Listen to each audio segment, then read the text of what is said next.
બીજી તરફ ભરૂચમાં ગરબા ગ્રાઉન્ડમાં પાણી ભરાયા છે।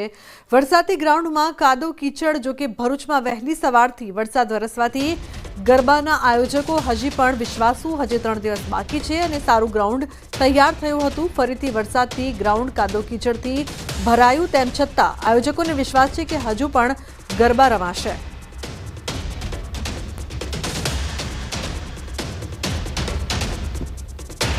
સતત વહેલી સવારથી 4 વાગ્યા 5 વાગ્યાથી વરસાદ સતત વરસી રહ્યો છે અને હાલ જોવા જઈએ તો ધોધમાર વરસાદ પડી રહ્યો છે।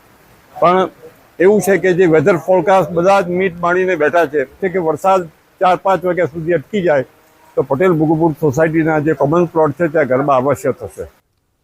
તો વરસાદ છતાં આયોજકોને આશા છે કે ગરબા રમાશે। હજુ થોડાક દિવસ બાકી છે।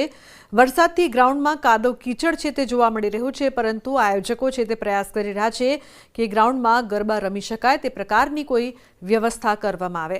તો વરસાદ છતાં પણ આયોજકોને આશા જોવા મળી રહી છે।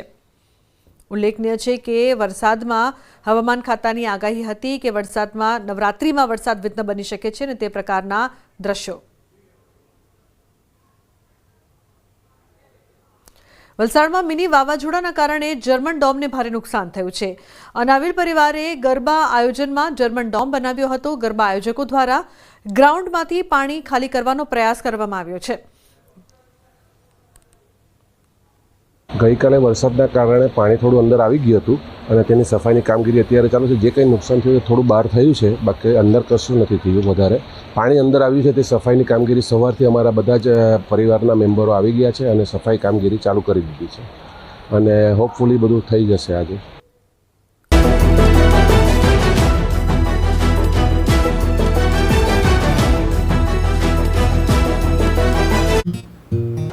કંઈક આ રીતે કિન્નરોને દોડાવીને માર્યા। કિન્નરોના ત્રાસના દ્રશ્યો સાવરકુંડલાના છે।